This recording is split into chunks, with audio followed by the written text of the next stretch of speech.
جب وہ پیدا ہوا تو اس کی ماں نے اسے دیکھ کر منہ پھیر لیا، کیونکہ نہ صرف وہ دونوں ہاتھوں پاؤں سے محروم تھا بلکہ سرے سے اس کی ٹانگیں اور بازو موجود ہی نہیں تھے۔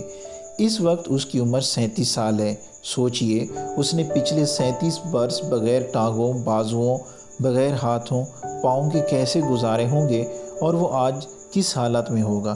اگر آپ آسٹریلیا میں پیدا ہونے والے اس شخص کی زندگی کو پڑھیں تو دوستو، آپ کے سارے گلے شکوے، تمام بہانے، سب شکایتیں ہوا میں تحریر ہو جائیں گی، کیونکہ وہ اپنے آدھے ادھورے جسم کے باوجود ایک مکمل اور بھرپور زندگی جی رہا ہے، بلکہ کروڑوں بجھی آنکھوں میں امید کی روشنی اور مایوسی دلوں میں جوش کی آگ بھڑکا رہا ہے۔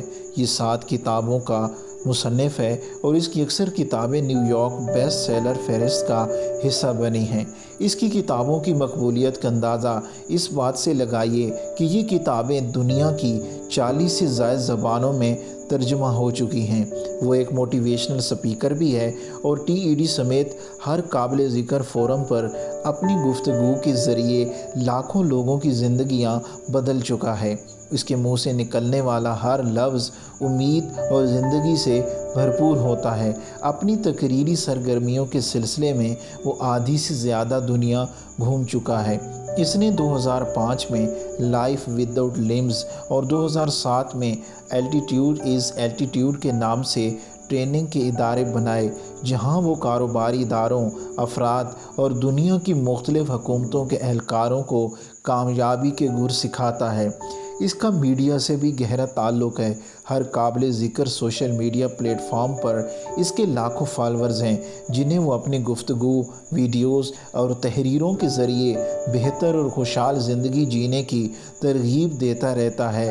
BBC، CNBC، CNN سمیت دنیا بھر کے معتبر ترین TV چینلز اس کے انٹرویوز نشر کرتے رہتے ہیں۔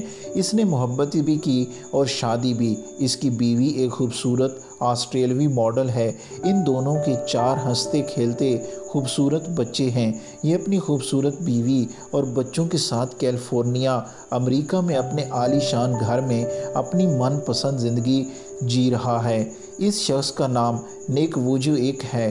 جب آپ اپنے پورے جسم کے ساتھ اپنی ادھوری زندگی سے تنگ آنے لگیں تو اس پوسٹ کو 3 بار پڑھ لیا کریں۔ اس کی ادھورے جسم کے ساتھ پوری زندگی آپ کو جینے کا ہنر اور حوصلہ عطا کرے گی۔ دوستو، اگر آپ کو ہماری ویڈیو اچھی لگی ہے تو فیس بک اور واٹس ایپ پہ ضرور شیئر کریں۔ ویڈیو دیکھنے کا بہت بہت شکریہ۔